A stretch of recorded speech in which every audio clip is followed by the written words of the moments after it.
Ladies and gentlemen, Manchester United fans all around the world, this is the big one. This is semi-finals, leg one in Bilbao, and we got you covered. We are here gathered as a community. Wherever you are in the world, smash the like button because we are covering directly from Bilbao, Ruben Amorim's press conference. Who's going to start? Who is available? Going to cover a little bit about, your expectation. We have a panel here as well. And also talk a little bit about the latest transfer news at the end of the show, guys. You know what to do. The presser starts in 15 minutes. But do me a massive favor. Smash that like button. Finger it right now.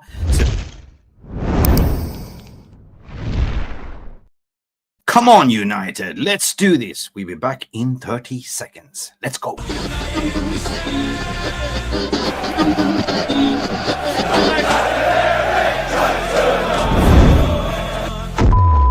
Let's go.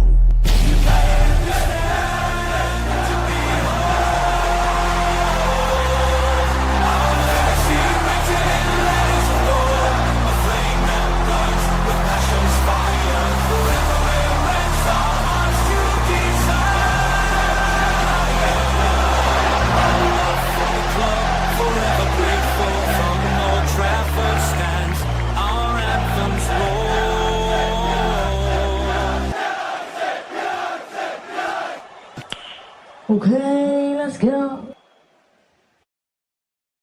Ruben Amorim. I don't know that song. That is so good, but I know one person that really loves that song. We talk about a debutant on this channel all the way from USA. Give it up for Drew Brown. How are you doing, mate? Doing really good, Mick. Thank you for having me on this segment. Of course. It's the big one. It's the big. Can you continue that song? You do it so well. Ruben Amorim, he'll bring the glory days again. Go back and from the Stratford turn the Reds around. Big up, Drew. And people say I'm a plastic fan. No, you're not. No, and listen, I love your Instagram videos and short content, man. If you haven't, please promote yourself, Drew. Like, I'm a big fan of your Instagram content. I don't know where you get it from. I think it's mental, but do you do anything else than just doing, wake up fresh and just like, oh, what am I going to do now? Well, I'm a full-time student at my local university here. And I also do an internship, which aligns with what I'm doing right now with social media and Instagram. So that way I can just improve, the skill that I have and just, use it to show that we are the best club in the world on social media. Yeah, speaking about the best club in the world, what are you expecting from this game, to be honest? What do you expect? We're traveling away, Bilbao. Apparently, the key striker, Sanchez, is injured, and Nico Williams is available. What do you expect? They only conceded 25 goals in the whole entire La Liga. Yeah, listen, just because that Athletic Bilbao they won't exactly have their key players for this game. Maybe Nico Williams will get a couple minutes off the bench, but he won't be 100%. Sanchez is injured, which I don't know, maybe might be a miracle for us and Christmas to our ears. But this Atletico Bilbao team is still such a solid team. I mean, they're fourth place currently in La Liga. They can still compete with the likes of Real Madrid and Barcelona and Atletico Madrid. And they're going to be a lot more fierce and a lot better than Real Sociedad. Who we faced in the second round of the Europa League. I expect us, just to compete. I don't expect us to have a perfect performance. It probably won't be, it definitely will not be a smooth game for us because those Spanish atmospheres are pretty hostile, especially since Atletico Bilbao, their stadium is going to be the final of the Europa League, and so that just gets them extra motivation for them to get through the semifinal. Man, imagine if they pull through to the finals. Just I don't want to jinx it, right? Knock on wood. They would play home ground on the final. Yeah, they should move it. If it happens. What other team would want to do that? I mean, we saw Bayern Munich back in the Champions League final 2012, where it was at the Allianz Arena, and that gave them extra motivation to get past Real Madrid in the semifinals. But that's a big factor for Atletico Bilbao to want to go in and beat us, no matter if they don't have their key players or not.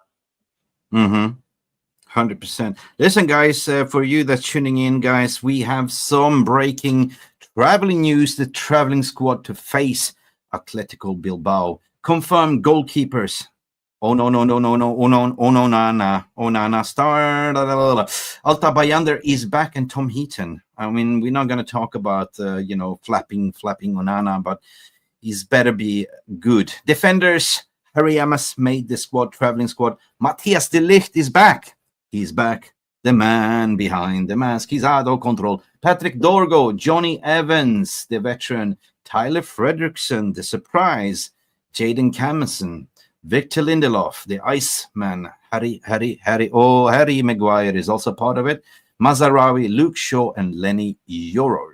Guys, we're going to construct my thinking lineup after the press conference. But midfielders, we do have Casemiro. He knows the Spanish league inside out. He's been playing there so many times. Christian Eriksen, Bruno Fernandes, Seko Kone, the under-21 academy started, Kobe Maino, Mason Mount, and Manuel Ugarte. Apparently, Manuel Ugarte will join Ruben Amorim in this press conference, which starts about 10 minutes from now. This is a surprise element, though. In terms of forward, Drews, Ahmad. We've been waiting for Ahmad. Apparently, he's been training with the team and traveling. Will he just travel as a mascot? Because I created a poll. Will Ahmad start or no? Is it too early? Or yes, he will come off the bench. What do you think, Drew? Listen, he got back to training this week after a couple months being injured. And I do not think that he should start this game, to be fair. I feel like the second leg is a lot more important than the first leg. If he can get maybe like 10 to 5 minutes off the bench in this first leg, I think that'd be decent for him, just to get the feel of playing, professional football again, especially in a very high stakes match. I think the smartest move would just to be to start him on the bench for this game and not even play him at all for our next league game on Sunday. Or just give him, start him off the bench and introduce him in the second half just to give him minutes and start him in the Premier League of the weekend and then include him in the second leg. I reckon. Yeah, it's got to be very strategic with Ahmad because one bad move and there goes our season because he's a very key and important player for the Europa. Yeah, 100%. We want to win this competition and make it into the Champions League next season. So. Yeah, Stu Wolf says, bench Ahmad, no need to risk him yet. Yeah, true. Big up Rajat as well. Big up for people that's tuning in. I know this is the big one. But forwards, Ahmad is confirmed. He's part of that. I like Bendido Mentado for sure. The right wing back. Alejandro Garnacho, Rasmus Højlund. And this, Chido Obi Martin. I thought that Chido was not allowed to play because he wasn't registered, but apparently he's part of the traveling squad. Is it just for a morale or is it for training? What do you reckon? I mean, yeah, I did see that news come up earlier this year that he wasn't registered to be on the Europa League roster. So probably he's just there, maybe for the experience, I guess. Maybe. But yeah, we will dive into who you think will start at the end of the day, guys. So anyway, guys, do not forget to smash that like button. That is the only currency we take. It's free content. We cover the Ruben Amorim press conference live. We are the only fan channel that does this live, and that is to courtesy of MUTV as well. So please do not forget to smash that like button. And big up for Drew Brown, the debutant on my channel. Anyway, guys, if you haven't checked it, Drew, where can people find you on Instagram? Or is it the only content you post? Or yeah, people can find me on Instagram at Drew Brown, 3 W's, 3 N's, and also on TikTok with the same username. Those are the 2 active channels that I post my content on right now. And soon, maybe after this season, after the summer, I'll be starting a YouTube channel and posting longer form content on there. Yeah, I will support you on that one, my friend. Just I be there. I play the game. I appreciate that so much. I play the game. Anyway, so in terms of the news that came out, it's been a lot of news going out right now. Are you surprised at all? It's been Liam Delap. It's like Delap. And all of a sudden, he's going to Chelsea. Victor Gyökeres. Fabrizio Romano is now also confirming. I did a report 3 days ago, and people say fake news, Mick. Guess what? Fabrizio Romano has confirmed. Is that something that excites you, Drew? I mean, come on. You gotta be criminal as you're sitting there, Wilcox, technical director / sporting director, not to have Victor Gyökeres in your short list of striker. Listen, out of all those strikers that United are looking at right now, Victor Gyökeres is the one that I like the most. I mean, he has experience playing in English football with Swansea and also with Coventry, but he's never exactly played in the Premier League before, which is the biggest question. Can he do it in the league? I mean, he can do it in Portugal, and he's got the most goals too. Or actually, I think he's right behind Dembele as well with 50, yeah, but then, dude, 50 goals in 48 games. Are you kidding me? And people say, oh, they're just trying to downplay it. Oh, it's only the Portuguese league. He's been doing in Champions League. He's been doing 2 consecutive years, winning the golden boot almost. But the guy looks mental. He looks mad. He scores left. He scores right. He scores all sorts of goals. But if you look at actually Liam Delap, the reason why I don't fancy Liam Delap is why. Yeah, he's an up-and-coming P-plater. When you receive your license and you can drive. We don't need a P-plater. We need somebody that can drive that freaking Ferrari over and over again and finish on top every time, like when the flag goes in. And this guy will guarantee you 20 goals in the Premier League, right? The reason why I'm saying, because he's got Premier League experience. He's got championship experience as well from Coventry. So I would say, apparently, Florian Plettenberg came out to say yesterday they've been having numerous conversations for months, but nothing as a green light from Gyökeres. And Man United are he's waiting if Man United can make the Champions League, which is so important. But I think, anyway, what is the plan if Liam Delap goes? You got to sort of be, going to, Ruben. Ruben knows him. He made him, right? So he's got to go and say, well, Victor, we didn't make it this year to Champions League, but if you can help us get into that, you'll play Champions League next season and potentially finishing, top 4 here. Yeah, that's one of the biggest things. One of the biggest ups from Victor Gyökeres is that he has been managed under Ruben Amorim. He knows his system. He's played in the system for the past 3 seasons before he left Sporting for us. That is the trickiest part too. Is that we need to qualify for the Champions League in order to seal the deal on that. Yeah, we have Mark in the house. Mark, are you there or are you muted? Let me know. Baba. Nah, he's muted. But we keep him there. We keep... Good afternoon.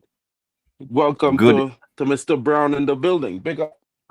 Big up to everyone watching on MUFC RealistTV. Your boy Mark N is here. With Mick long time. I can't say the M&Ms, but big up to everyone. We got the Browns and the M's. Cool. We got Brownie in the house and Mark and Mick in the house. Listen, I love your blue kid, bro. You do, yeah. Hey, thank you. Oh, I thought you were speaking to me. Well, I mean, no, you have on the training kit, but he has the kit there. You can see it, The You remember those sharp days, We were undefeated, unbeatable in that kit, bro. Unbeatable. Oh, yes. Listen, I'm gonna turn the same energy to you, Mark. The latest story, Fabrizio Romano confirms Man United, Victor Gyökeres. Say no more. I mean, it has to be. It has to be one of. I mean, I'm not an Osimhen fan. Everyone knows. Yeah, but I'm a Gyökeres fan. For 2 reasons. I think he's shown experience, and even if it's the Portuguese league, let's say he doesn't score 40. Let's cut it in half. He will still score 20 Premier League goals. Haaland didn't score 40 goals in Bundesliga before coming to the Premier League. So you can't really judge it like that. You know what I mean? He's a guy that's very clinical. You know what I mean? He had a spell in England. Didn't go great for him. He was at Brighton, then he was at Burnley, and then, but he turned himself around. He found his rhythm, and he starts scoring goals non-stop right now. I think it's 100%. One of the options we have to look at. A senior striker is more important than a Liam Delap type of striker or Etiquette, because these guys are developing. You know what I mean? And I think we need something senior. We need something right now up front. We have enough developing players in the squad. And even though a lot of people are saying that, like, you know, Joker is not Premier League proven, I mean, he's done it in the Champions League against Man City, where we scored a hat-trick against them. If he can do it against a Premier League club, then I think he's good enough to play in the league. Hi, Ruben. All right, we're about to start. With the travelling squad, it's obviously it's expanded. So what's the thoughts with that? And we've seen AMAD Diallo and Matthias de Ligt are involved. Are they fit to start? To start, no, but they can be on the bench, on the squad to the game. And the rest of the players, we have game tomorrow. Then we have to train here Friday. So we need to prepare not just this game, play this game, but also prepare the next game against France. Training. So we took a lot of, especially young kids, to prepare the next game. Does it feel like there's a different edge around the team heading into this match, given the importance of it? Not just in the team, but in the fans, in you guys also. So it's everybody knows that is really important for our season. We know that nothing is going to save our season, but this can be huge, winning a trophy, and also to get in Champions League, to have European games next year could change a lot of things in our club, even in summer.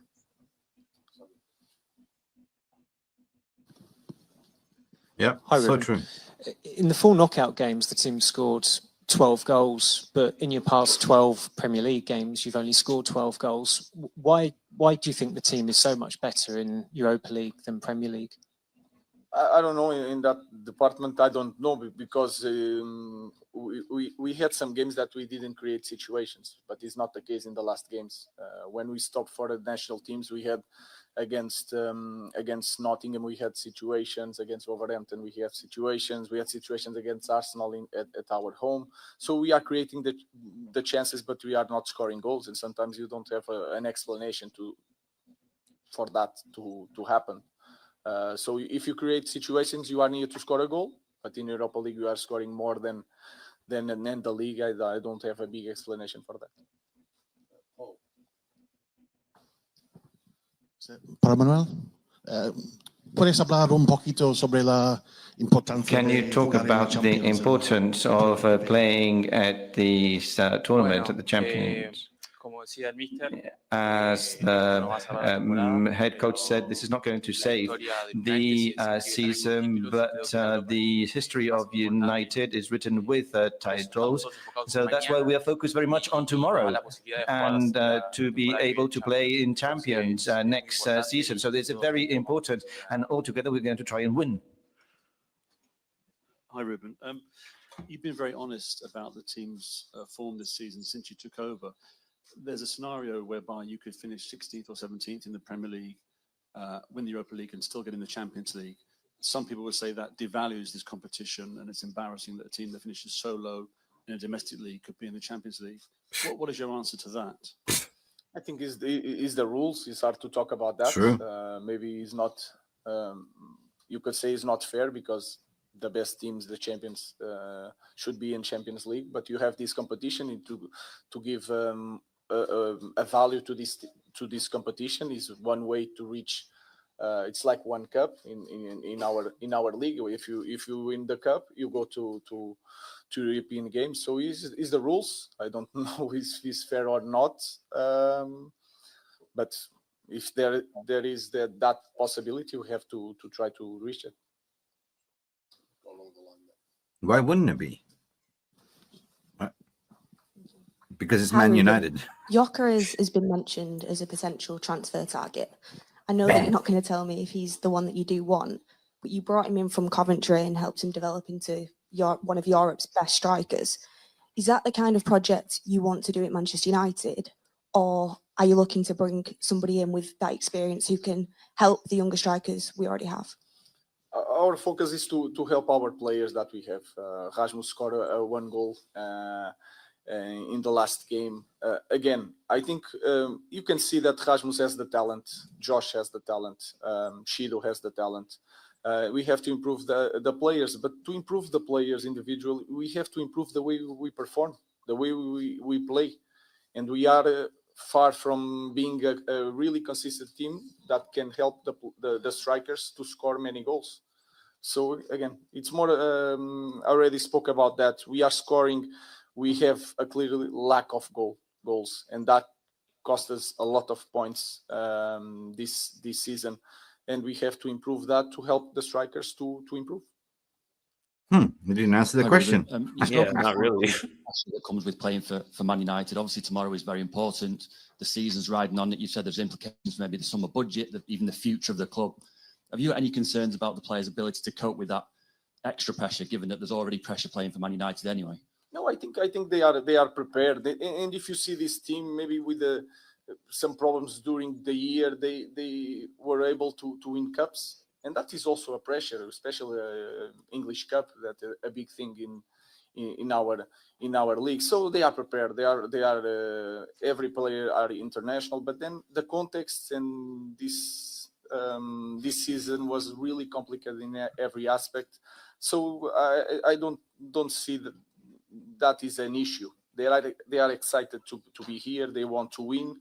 They are capable of winning. Again, it could change our summer. It could change the next year. But if we want to improve the club, we should not be focused on this. It's not the most important thing in our club. We have to deal with a lot of things in our club, and we'll be fine with Champions League or without Champions League. I disagree, but I like how you say that. What kind of impact do you expect from Rasmus Højlund tomorrow? The same that he had in the last game. He scored the equalizer. He is really anxious in every game to score goals, but he's working really hard. I already said that in some goals that we scored, especially in this competition, he was really important. He didn't score, but he makes a movement to open the space. So I expect the same thing. He needs to work hard for the team. And I think he's in a good moment, in a good spirit to do a great game tomorrow. Yep. Tends to score in Europa. Yeah, I agree. I think he just needs time to. Could you talk to us a little bit about what that incredible comeback against Lyon has done to the confidence in this team and how far you can reach in this competition? I think it's more a club thing, not in the. Everybody knows that when you play in Old Trafford, something special can happen. But then in the next game against Wolves, we create a lot of situations that we didn't score, and that confidence came down a little bit. So this season is a little bit like that. We are always searching for a great moment that can change a lot of things. We just need to be consistent. But it was a great night. And sometimes we no shit, Sherlock. In this kind of season, you have these special moments that you can take, and in this kind of games we can use that to fuel the players to do something more special. How about against 11 men instead of 10 men? Question for Manuel. How important, Manuel, as a player, is it that United are in European competition next season? And also, can you explain why they've done so much better in Europe than in the Premier League this season?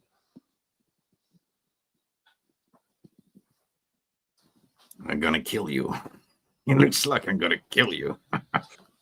Yo creo que algo importante, una diferencia. A main difference was the physical part. I think that we felt better playing in Europe, in the Europa League. That was the main difference. And then, as the coach said, we had games in the Premier where we had opportunities and we didn't score. And somewhere we lost points in the Premier League because of small details. Details that in the Premier we cannot miss, and we need to be focused on these kind of details.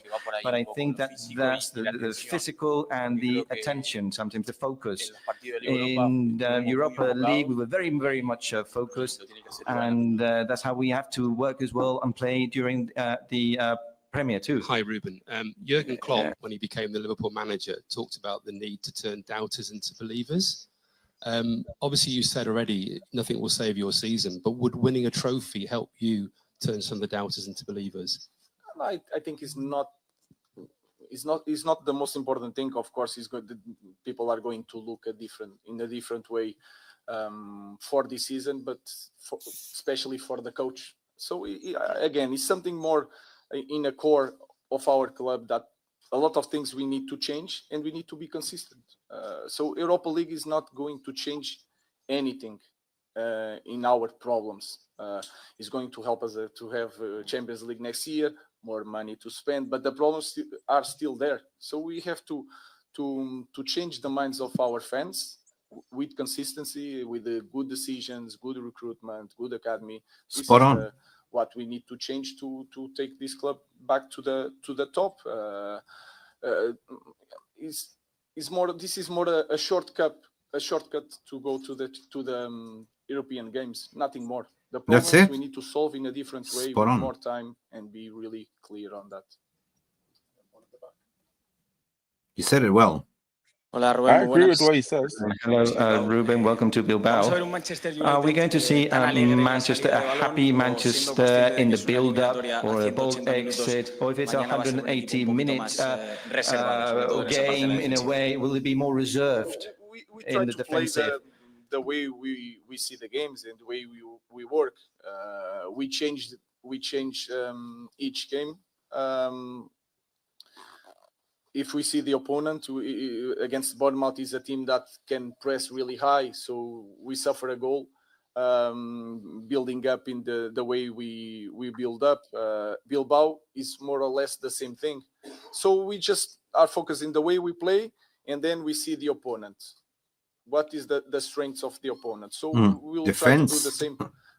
We are going to play the game that we see, and we are paying attention to the strengths to the opponent. One at the front here from Manuel. Hola, Manu. ¿Cómo está jugando con Casemiro? How are you playing with Casemiro? And what have you learned from Casemiro? I'm learning a lot with Casi. I have a very good relation with Casi.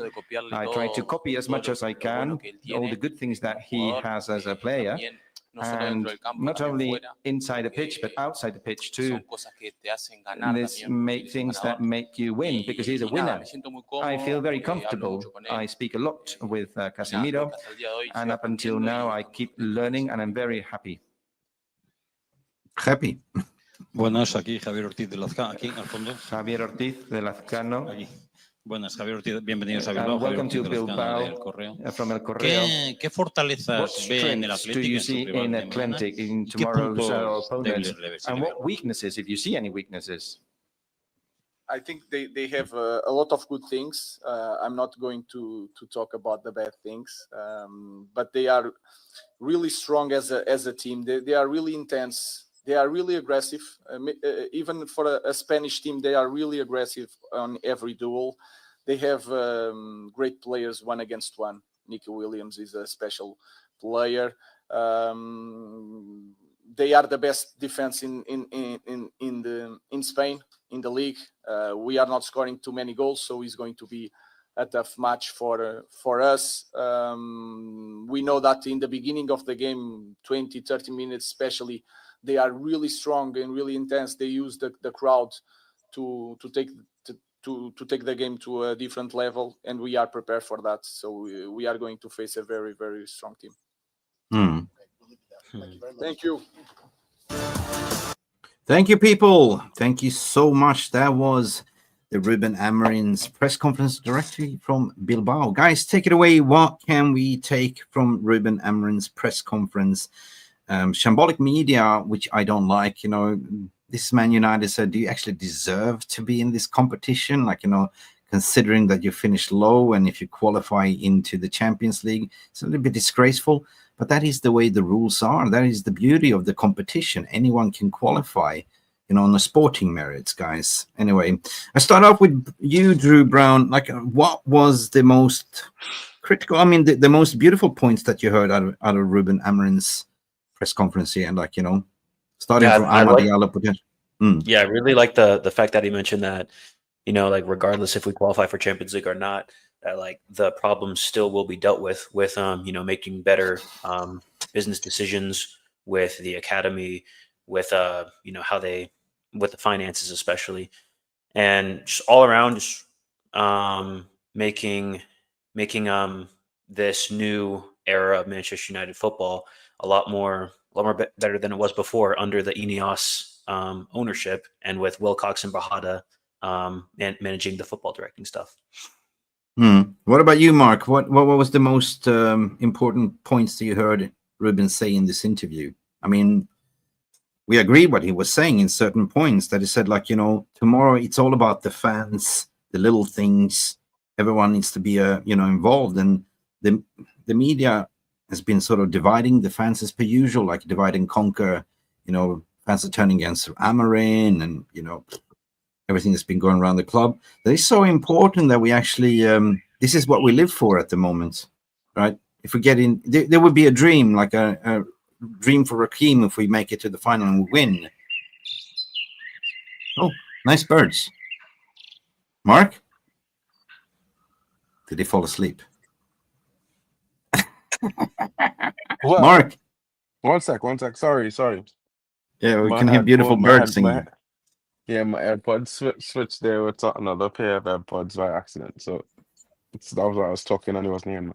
But I think the most important section was when he spoke about the team.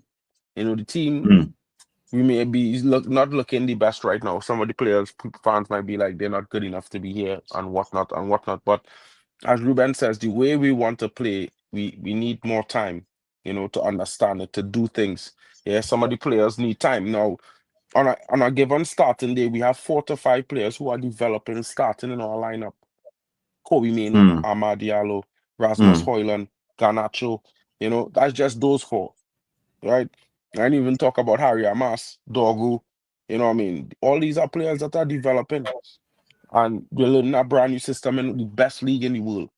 It's going to be difficult. It's a change mid-season from the original intention. New management, new coach, and it's a new style. So I expected us to be up and down. I think Ruben expected it as well. Yeah, 100%. Stephanie Griffith comes in to say Mark is on Twitter. You know, to be fair, I just think that, like Ruben, I think a lot of the players need time. A lot of them were over anxious to score goals, to get assists, to do things, because a lot of the pressure on, because a lot of the chances that we get and we miss. And this happening since before we brought Ruben in. Yeah. We were creating the most chances in the league, but we were not scoring goals. So yeah, that's the most important thing for me. 100%. I think that there was one question regarding Matthias de Ligt, and you know, he brought a 26-man squad. You know, we're looking at defenders like Chido Obi Martin is traveling, but he said, like, you know, we have a game on the weekend, so we brought all the kids for the experience, but we also have a training session. But the main question was regarding, is AMAD available, and is I think it was more regarding AMAD. De Ligt is also available training. And he responded, yeah, they're part of the squad. Will they start? Most likely not. Will they come off the bench? What do you guys think? What do you think, Drew Brown? I think that it's great, you know, that they're available on the game day squad, but it's better if they just do not start, not give them that pressure. You know, if we can learn something from Real Madrid these past couple of weeks, where they started Alaba and Mendy, who came back from injury, and then they straight away start. I mean, we saw what happened to Mendy. I fear that if they start, that's going to happen. That's going to be even worse, and they'll probably be out. Have some sort of Lisandro Martinez injury type, where they're out for 7-8 months. And so it's best just not to risk it. Maybe give them at most 10 minutes in the second half. Yeah, I agree with you. Mark, what do you think? Just to introduce them second half, to give them a little bit minutes, and then let them focus and get match minutes in the Premier League of the weekend, and then start potentially the second leg in Manchester. What do you reckon? I think they should come on as substitutes for the next 3 games. That's just me. Because I don't want to see De Ligt limping before the season finish. I don't want to see AMAD limping before the season finish. You know, I don't think it should be as techy as 10 minutes, but maybe come on the 70th minute and you have 25 minutes to run at tired legs. You know, for AMAD, I think that would be very good. You know, for the likes of De Ligt coming on in the last 10, 20 minutes of the game, I think 10 minutes in the end of the game is not enough. He wouldn't have time to really get up to the pace of the game. And as a defender, you need to be at the pace of the game. So I think maybe De Ligt might get 30, 40 minutes might be a better chance because he would have time to get up into the game and get with the pace of the game, and he wouldn't be chasing the game for the entire 10 minutes here on the pitch. So, yeah, I don't think they should start the game at the weekend either because the league is more or less done. I mean, we're not going to get relegated. So I wouldn't rush it. I would give them 45 minutes in the second half of the game again against tired legs so that they're not really having to deal with too much of strain. So that's just me. Because I think with the team we have, when it comes to the attack, they kind of, creating consistent chances in the last few games. So maybe changing it up now might kind of offset that, in my honest opinion. I don't know. That's just me. Well, what do we expect from this game now, barring what we heard him say? We're not going scoring goals. There was cheeky Beth was fishing for Gyökeres, and he didn't really answer it. He said, like, well, Rasmus, he started to score goals, and we have players that we need to develop, blah blah blah. But he didn't really answer the question. It's like, why would he? Didn't even mention like Gyökeres at all. He didn't. No, he didn't say, "Oh no, he's a fantastic character." Nothing. Zip. Which I guess is fair because Gyökeres is not a player at Manchester United, and managers don't really have any don't really have any say for the players at other clubs. Facts. So let me just focus on who's going to score goals. You spoke a little bit about Rasmus Højlund. We are unbeaten in Europe at the moment. We spoke about the unbelievable turnaround when we qualified to the semifinals for 5-4. We spoke a little bit about that. But listen, Højlund's been getting a lot of stick. Even when he scored, the equalizer against was it Wolves? Was it? No, it wasn't Wolves. Sorry, against Bournemouth. Bournemouth, yeah. Then he posted on Twitter X like, we needed this. We won this game, and I needed it. And the fans went mental. Look at this ego. And I'm going like, well, hang on a second. You've been crying out that Rasmus needs to score goals, and when he finally scores, you start slating him on Twitter. Listen, guys, Mark, he's saying him before, Højlund in Europa League. Okay, let's be real. I like a bit of Højlund, but he shouldn't be the main guy. I expected him to be the developing striker. I expected him to be getting minutes as a substitute, maybe start some games here or there. You know what I mean? Learn from a senior striker. So him being the main man right now for me is unfair to him. He is there, so he should try to do better. But realistically, a young guy, these young guys nowadays, they're not like young guys when we were young guys. You know what I mean? Young players 10, 15 years ago was a little bit more mature mentally in the game. They was a little bit more knowledgeable, a little bit more football intelligent. So in a way, he's struggling and he's snatching at chances, every chance, because he's desperate for a goal. Him getting a goal is the best thing could happen to him. Yeah. Hopefully, he carry on. I expect United to win this game in Bilbao in fine style. And the reason for that is because of what Amorim said. He didn't talk about the negatives. And we could talk about it if you watch the game against Besiktas when they lost 4-0 or 5-1 or something like that. All he showed basically give you a blueprint on how to beat them.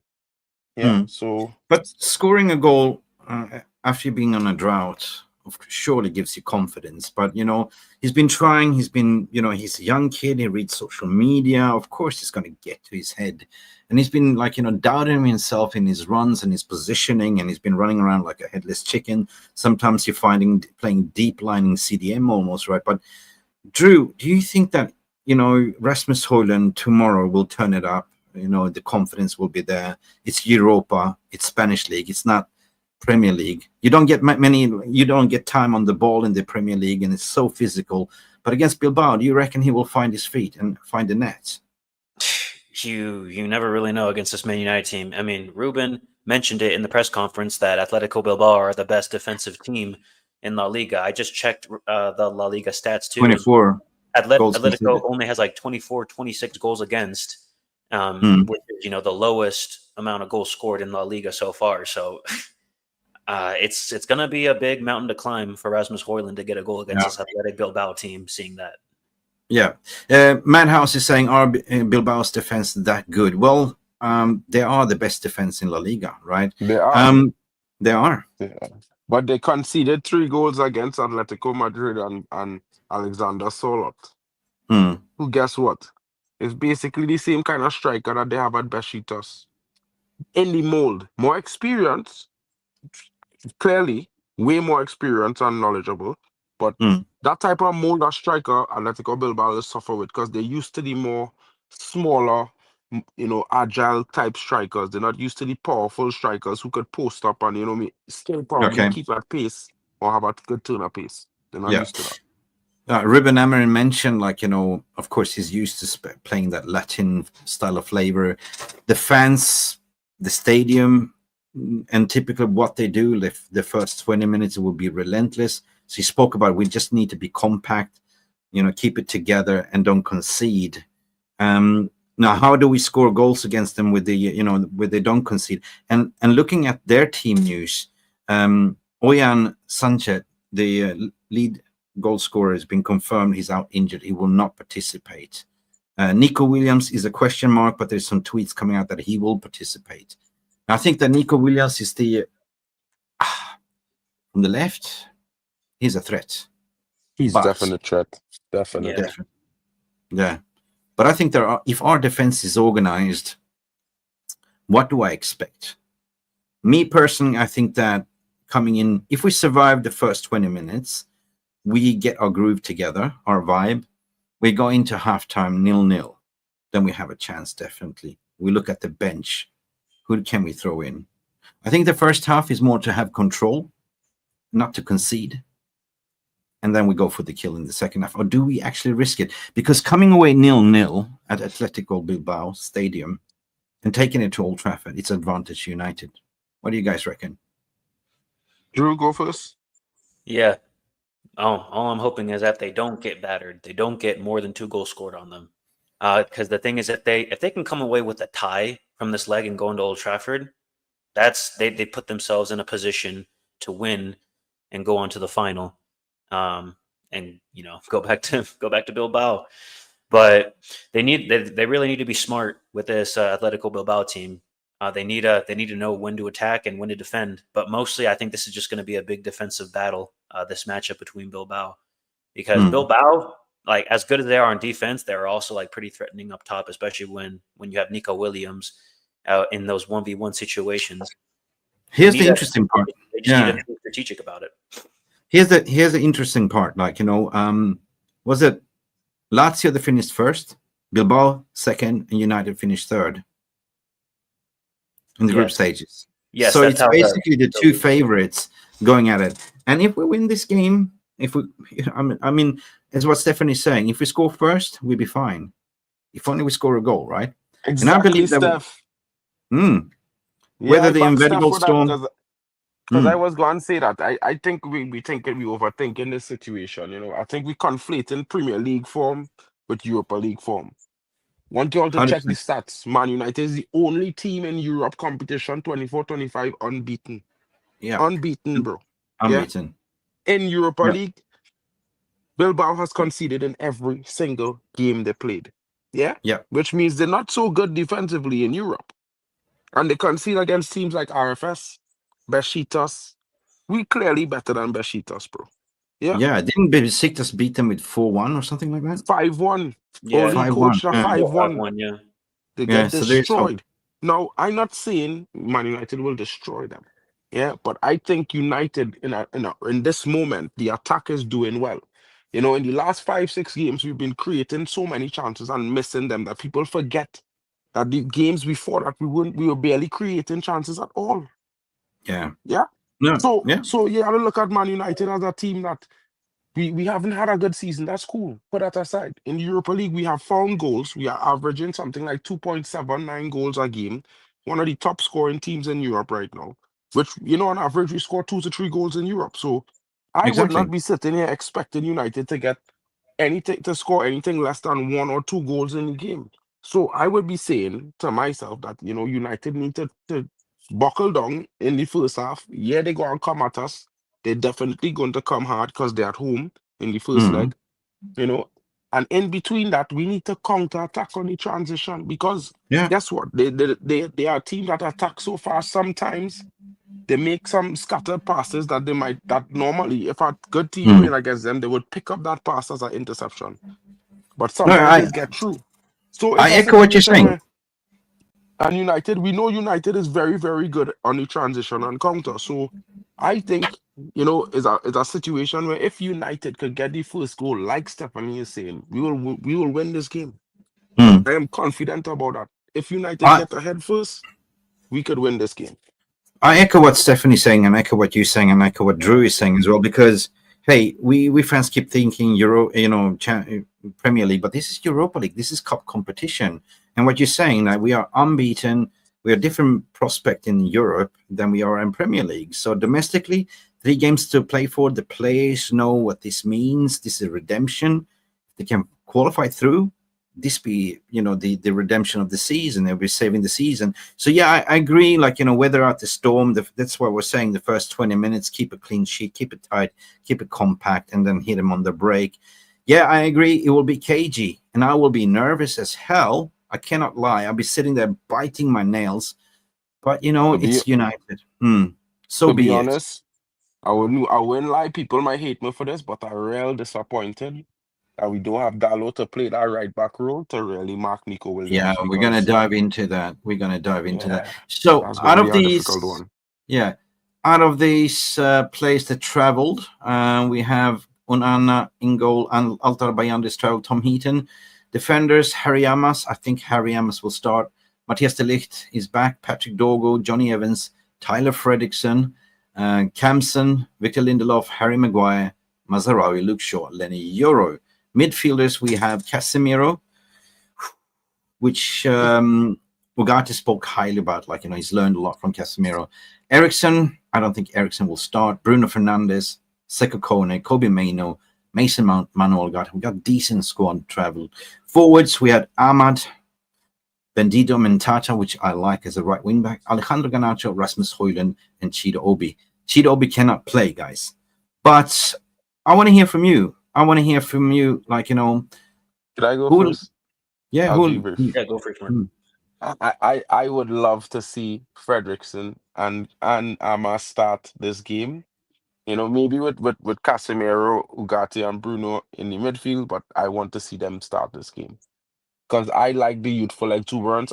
They had a very good teamwork in the game that they started. Because if you notice, when they came off was when we conceded against Wolves. But for the entire 80 minutes, Matthias Cunha was kept in the pocket of young Fredrickson on our debut. And the way he played he has maturity. Amas, to me, looks pretty comfortable on the left wing back role. I think, it's a good shout to start those 2 young players, and then we could fill out the rest of the back line easily. I've actually done my lineup the way I'm thinking, but I can also debate it from a strategical point of view. But I want to hear from you, Drew, as well. Who do you think is going to start in the back and the midfield and the 2 number 10s? I think for these Europa League games, these are the games that we need to play our best and most experienced lineup.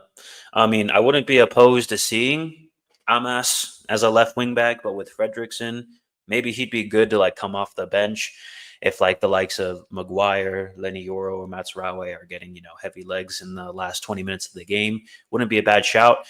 But I would want to see Casemiro in that midfield, just like what you mentioned earlier, Mick, that he's been there for most of his career in Spain. He knows what the atmosphere is like. He knows how to play those away games there, and he knows he's got he's probably the most experienced European competition player on our team, and so we would need that experience in that. And it's a slower tempo. It's Spanish League. So anyway, I want to share this is up for debate, guys. But anyway, let's have a look at what I've selected and let's talk about it. Listen, I'm thinking because maybe in the first half we'll be more defensive from Man United, but I'm thinking more. I agree. Double pivot with Ugarte and Casemiro would work. But I've gone with Yoro, Maguire, Mazarawi as backline. Onana will start. We know that. I've gone with Harry Amas on the left wing back situation and use Patrick Dorgo as an inverted left footer on the right. I go with Ugarte and Fernandes. Fernandes to play the register to play from deep. And then since we are playing a low block, it's hard to sort of break down the defense. Maino in tight spaces with Garnacho and Højlund on top. What's your thoughts regarding this? Might be the second half team, though.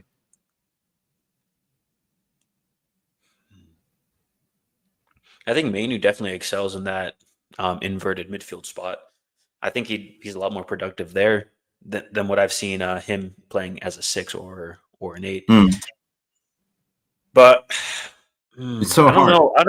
I'm always iffy about Garnacho. Like if I would probably put Fernandez in the right inverted mid spot and then put Casemiro there. But Garnacho is always he's always like, you don't know if he's going to be performing and creating chances or if he's just going to be, absolute shite. Garnacho is the only output that we're seeing improving and actually providing a threat. So Garnacho has to start, in my opinion. We're playing down in Spain as well, his home turf. Mark, would you do something different? Would you start like, Bruno Fernandes as a number 10 and play Ugarte and Casemiro as double pivot?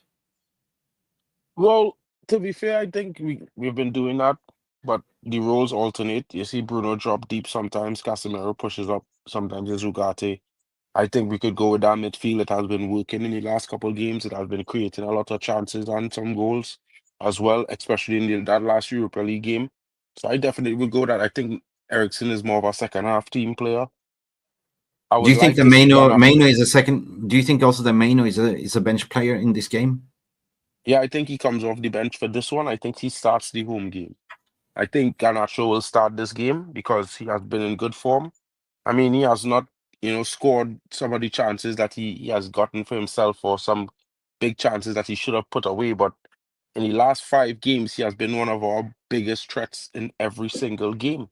I would say one of the best players in each game. If he had a goal in every one of those games, he would be by leagues the best player for all of those games. But I mean, some people would judge Garnacho on the chances that he missed more than the performance over the 90 minutes, which is relentless attack and opportunities when he's always penetrate the box. So yeah, guys, this is my first half starting 11. I just simply took off Mainu as a bench player, and I would go more because they're going to put pressure on us. I think we're going to go with the double pivot of Casemiro and Ugarte because of the experience, right? I still go with Dogo and Amaz as the wing backs because, I don't know, they got the experience now. Euro in the backline needs to be there. Maguire is a must. He's been very solid. If I look at Lindelof, will he start? No, I don't think so. De Ligt is coming back from injury. So, no, this is the most solid backline. But I put Bruno Fernandes on top. As one of the number 10s, and Garnacho and then Case and Højlund. I think this is the lineup that we're going to see tomorrow. What do you think? Yeah, I think that's probably the best lineup that we could put on the field for tomorrow for the first half. And then we have from the bench, we have so much options. We have Mason Mount, we have Eriksen with experience, to pick up the the pin pocket. What do you call it? Unlock the low blocks as well. So yeah, and we have Maynard coming as well. So yeah, definitely, and plus the kids. And we could potentially coming up the bench. Anyway, so we will see. It's going to be very interesting tomorrow, guys. And that's a good lineup, yeah, there, Mick. Thank you, sir. Not a bad lineup at all. Thank you, sir. I mean, I might be coming out of left field saying I want Fredrickson and Almas to start, but with a performance that the two of them show against Wolves, I think it's a performance that they could replicate for 45 minutes, and then we could deal from there. And then I feel like Almas was putting a lot of good crosses into the box in that game, and it was like we really wasn't getting I like Almas a lot. Yeah. So anyway, I feel like that's something we definitely would need, and he would also have more time on the ball as well. So we're coming to the end of the show, unfortunately, guys. If you missed it, we watched Ruben Amorim's press conference. I know a lot of people are probably watching United Stand at the moment, the biggest fan channel. We heard Beth being down there asking the question of Gyökeres. We all want Gyökeres in the summer, 100%.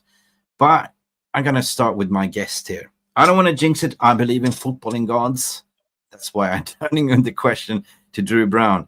Score prediction. What do you think? What is your gut saying and what is your brain saying? I think with the team that we have for tomorrow, and with just like the nature of the game, and with Atletico Bilbao's like the way they've been playing all season and the way we've been playing all season, I'm gonna say it's going to be a 1-1 draw for tomorrow. Yep, Mark. Oh, that's a decent. Yeah, I take that. I mean, I take that. I could feel that extent, but I don't really agree with it. I think United go and come away winners of the game tomorrow. I actually think we will have a big scoreline tomorrow. My brain telling me 3-2 because United averaging 2 goals a game in the league in Europa League. So I think we will at least score 2 goals. Yeah. But Yo, bro, pass me but the peace pipe. my heart is telling me that United will win 4-1. So anyway, take it United winning. 4-1, that would be huge. But you see, not really. We've been scoring goals in Europe. I don't understand. Like, we have been scoring goals in the Premier League, which is fair. But this is not the Prem. We're not talking about Man United versus Brentford right now. We're talking about Man United versus Atletico Bilbao. And in the Europa League, Bilbao has not been great. You know, they've been conceding in every single game they played. They concede against much weaker teams. So I think with the quality of players that we have in Man United, like Bruno Fernandes, you know, we will definitely score at least 1 goal or 2 goals because Bruno has been in fine form in Europe. Casemiro has been in good form. You know, Højlund has scored some goals. The first couple of games, he had scored, 5 or 6 goals in Europe this season, the first couple of games. So, I mean, although he hasn't scored much goals in the Premier League, he has been scoring in Europe.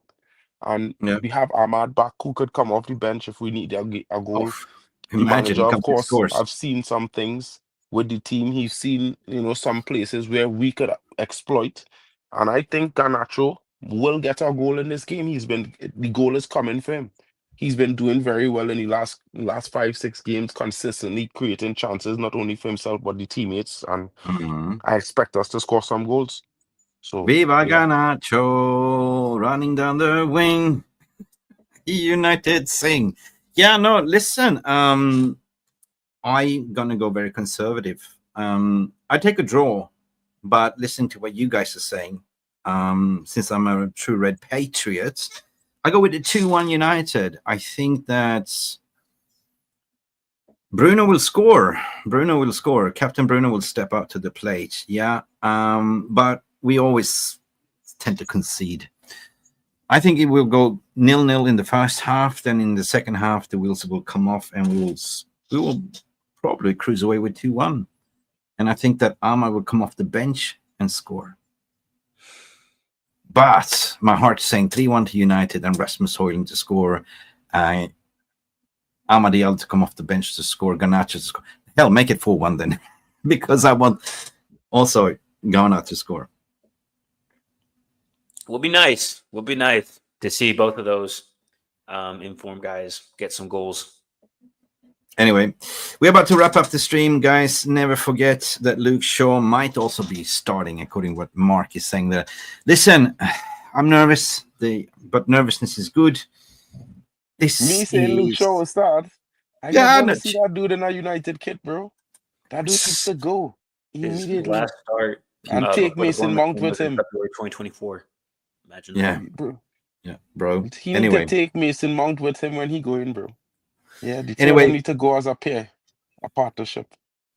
We'll be back tomorrow. We're gonna do the build up, potentially do the watch along, and potentially the reaction show as well. But I think that we're gonna wrap up the stream because there's a Champions League semifinals being played, guys. Barcelona, Visca Barca, baby. Barcelona. You're a Man United fan? Are you a Man United fan? We can never say those things, at least not live, bro. You know. But big up to you, Drew. I hope to see more of you.